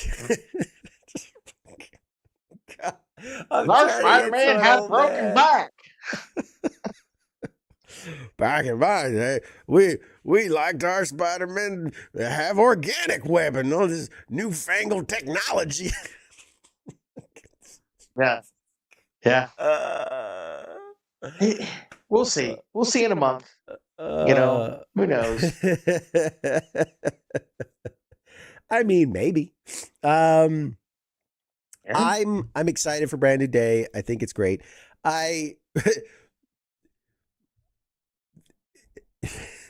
Because again, as a Spider-Man fan, like Brand New Day, it rings like it causes me pain because of like what that did for the Spider. You have to read Spider-Man comics to know what that is associated with, and the hurt that it collectively gave us, the pain.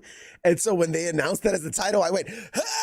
Like I had like a I know, right? PTSD flashback. Or like, ah. No. In fact, I will tell you, Brand New Day, that storyline is Mhm. what caused me to quit reading Spider-Man comics. Like, right? Because Yeah. up to that point, I had read Spider-Man consistently for, other than a few hiccup breaks, I read Spider-Man consistently for like almost 20 years. And Yeah. that storyline, the one before it, what was it? The Matt Amit, Moreland.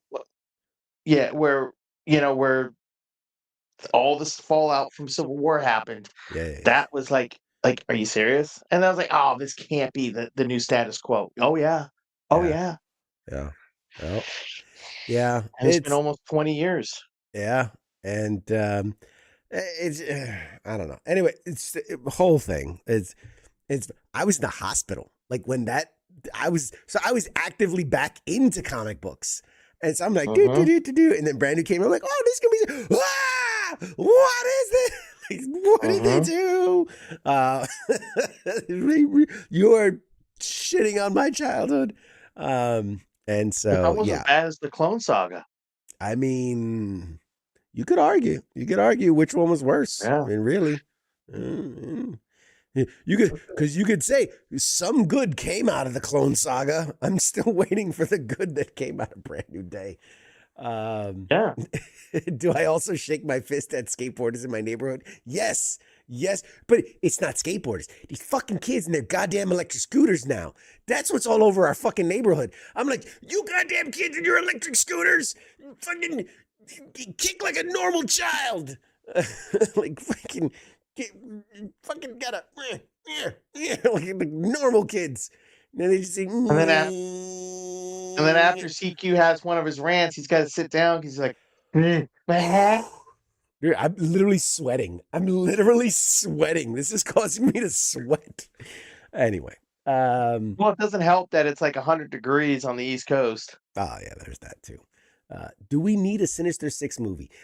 Man, here's the thing.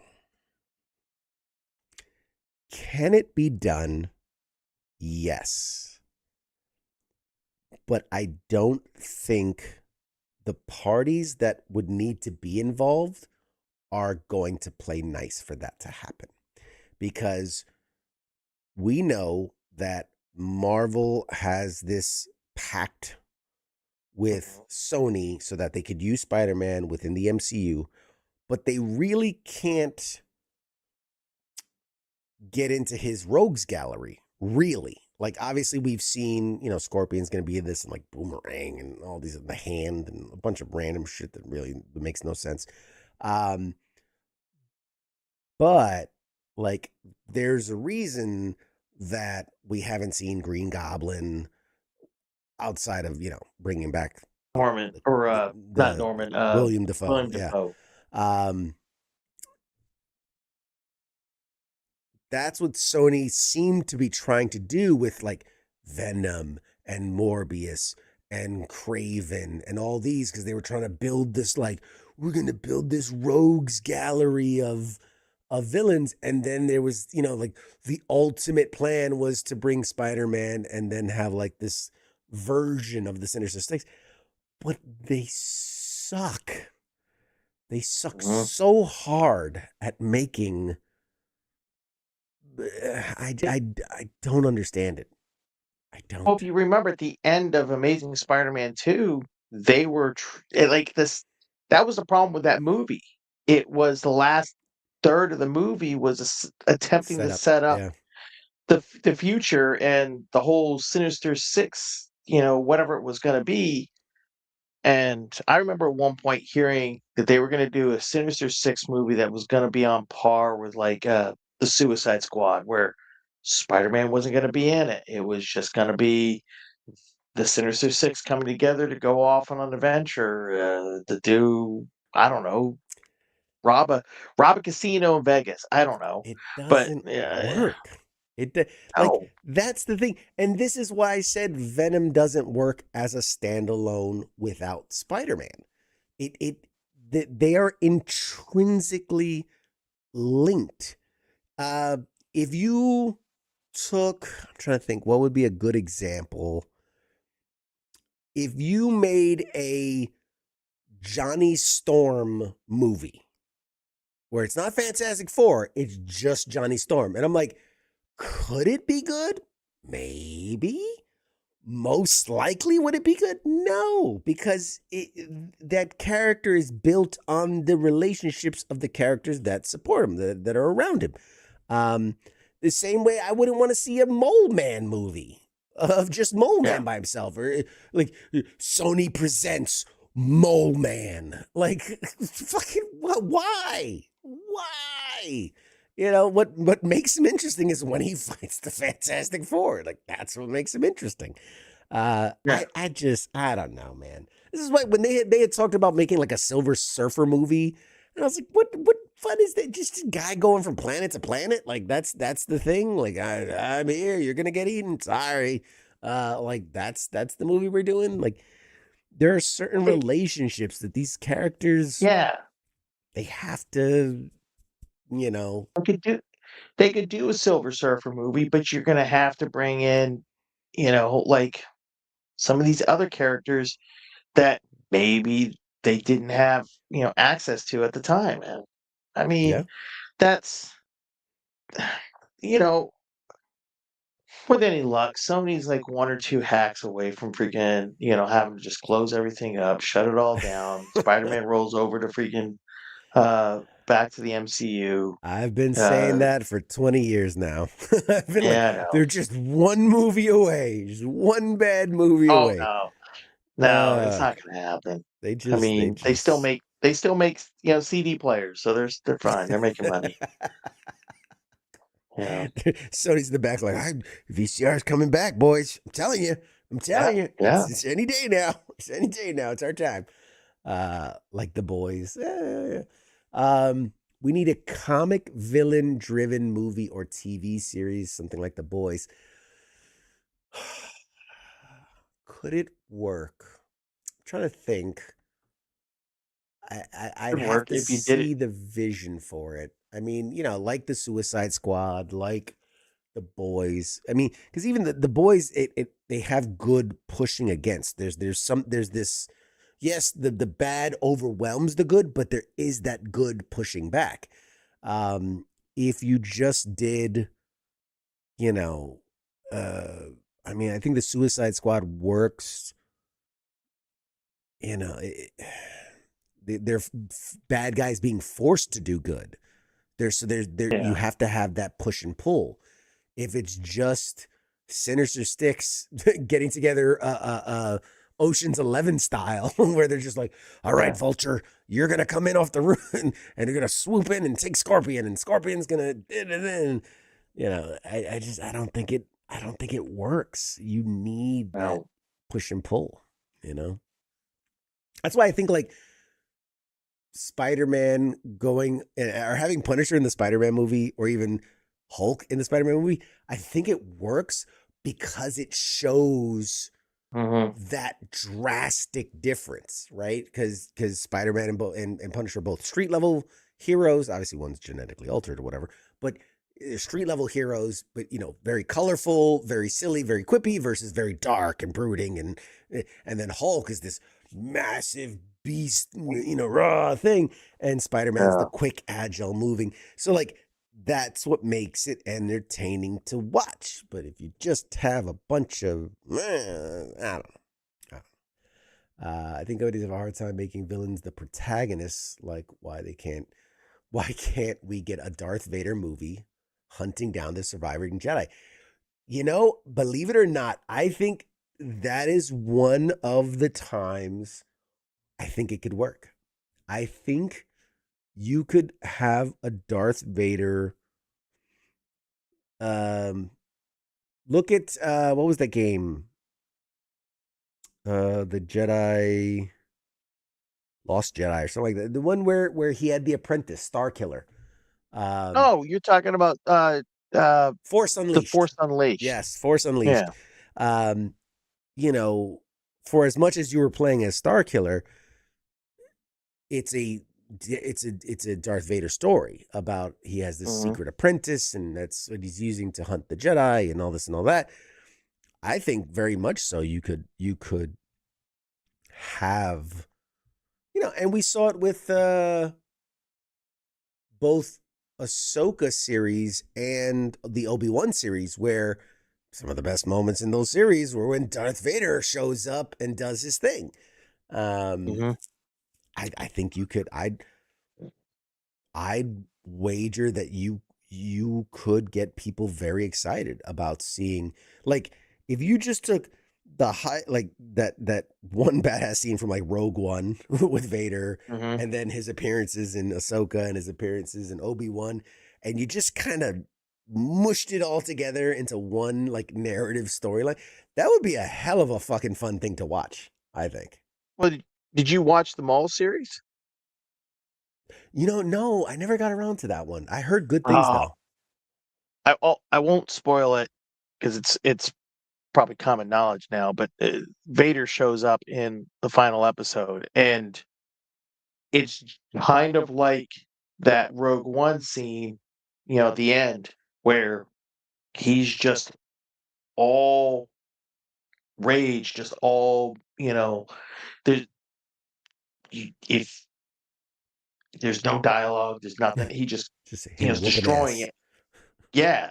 And so I think if you were to do a Darth Vader, because they did a Darth Vader comic book for years. Yeah. Marvel did. If you did a Darth Vader series or movie, the only thing you would have to do is be able to make sure you got Hayden Christensen, on board, and then somebody's got the AI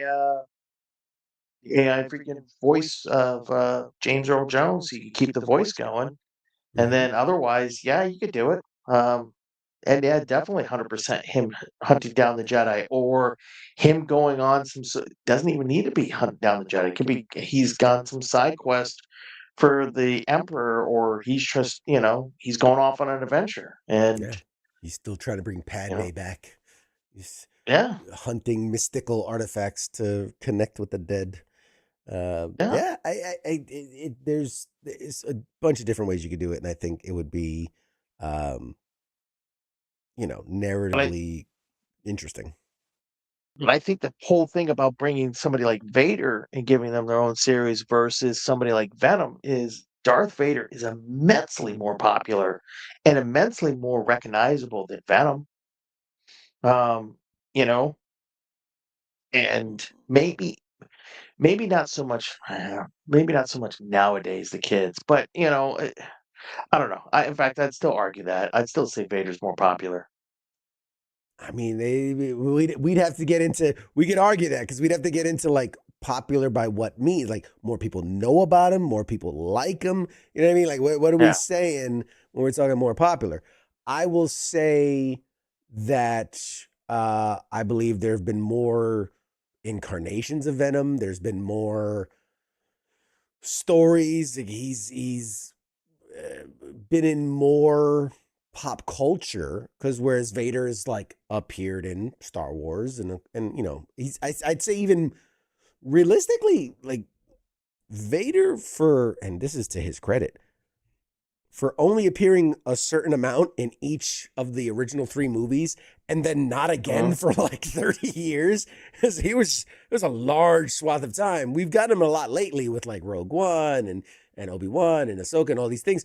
But there was a large period of time between the originals and the prequels, and then between the prequels and a lot of the stuff now, where he wasn't really utilized as a character or as in anything. It was like, it's like it's like when you hear the stories of that one senior, like it's like the stories of him lived a lot longer than the feats performed. But I mean, and also there's been multiple Venoms. There's been multiple Venoms, just Venoms. And then there's the multiple spin-offs of Venom, like Carnage and Toxin and Shriek and all these other. So, I don't know. To say one is more popular than the other, I mean, I don't got no skin in the game as far as who I think is better. You know. I mean, I like Venom as much as I like Darth Vader. I mean, it's just I don't know. We've seen it. I mean, I don't know. I don't know. Just as long as Sony's not involved. Yes, that's God forbid if Sony did Star Wars. Jesus Christ. Oh God. I mean, you think it can't get worse, but it can. It can. It can, so much so. Yeah. All right. Well, we're going to wind it down for the night. I want to obviously thank my wonderful co-host, Angry Elf. Thank you so much for being here and coming out and hanging out with us. Remembering us little people as you're off gallivanting around the world, you know. Yeah. Remember where he started. I remember when his bubble was just yay high, yay big. It got so much bigger since the last time you were here. Your bubble's getting bigger. But yes, man, obviously you're always welcome to come out and hang out with us and do things with us, and hopefully one day you can come out and do a convention with us, man. I know. Every time I get excited to do it, life comes and kicks me square in the nuts. I mean, I really feel like you're doing it on yourself. You know, I feel like probably am. I feel like you're really just purposefully trying to avoid us at all costs. But it's fine. It's fine. Yeah, that's absolutely it. Yes, I don't want to go to Mecca. I don't want to go to, San Diego, the Spanish word for whale's dick, and enjoy myself. Vagina. That's right. Get your pop culture vagina. Yes. I need to go. Yeah. Anyway. But yeah, we have lots and lots of stuff coming. FTX is back this week. We took some time off as I was traveling and sick. We have so many more games. I was moving stuff around. I went, oh my God, there's so many games we have to play.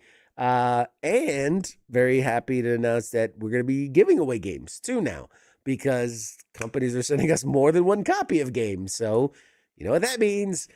Giveaways now on FTX also. So tune in on Friday nights, every other Friday night for FTX, so that you can possibly win a game that we may or may not be playing. I don't know. We got to find out. I'm thinking of anything else? Any other plugs? We got guests coming. Up. Let me double check. There's so much we're doing. Ooh. I'm just going to announce it here. Haven't even told the station this yet. I'm going to announce it right here. We're breaking news. We're going to start doing this thing where once a week we're going to post up kind of like the calendar of events. And so you'll be able to see for that month all the guests that are scheduled for all the days, events we're going to be at. So yeah, it's something. I had a vision. I'm not having a stroke. I'm pretty sure I'm not having a stroke. But yes, we're going to do that. That's going to happen. It's going to be awesome. Shit. I don't have a guest scheduled yet until, well, that's going to change. Because I do have two guests that want to come on before San Diego Comic-Con. So, yes. And then we've got the X-Men coming. Stay tuned. The X-Men are coming. What was that? That was the theme song. Dum dum dun dun dun dun dun dun dun dun. You did it so low. All I heard was like dun dun. I was like, all right. Yes. Oh. No, we're gonna get copyright strike. Don't do that. Not affiliated with any other brand or monitor. Hey, what's up, Pete? How you doing, man? All right. With that, also, I gotta put it out there because I'm a weak man. I did go out and buy Magic the Gathering cards because they did Marvel superheroes. I'm a weak, sad, pathetic man. I said I was done with Magic. I said I was done. Yeah, I was out. They got me with the Spider-Man last year, and they got me with the Marvel superheroes this year. So, yay! So do we need to go to a meeting? I'm a weak, sad little man. Yeah, it's bad. It's okay. It's bad. It's really bad. But all right, ladies and gentlemen, thank you so much for hanging out with us tonight. Appreciate my guest, my co-host extraordinaire. Ciao. Thank you guys for hanging out with us tonight, and we'll see you next week. Maybe. Who knows? Maybe I'll be sick. Who knows? I don't know. What? I don't know. All right, guys. We'll see you next week. Shots.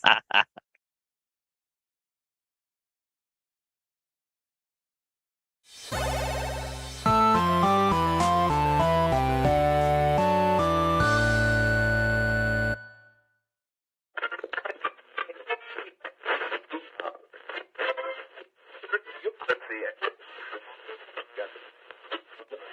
it.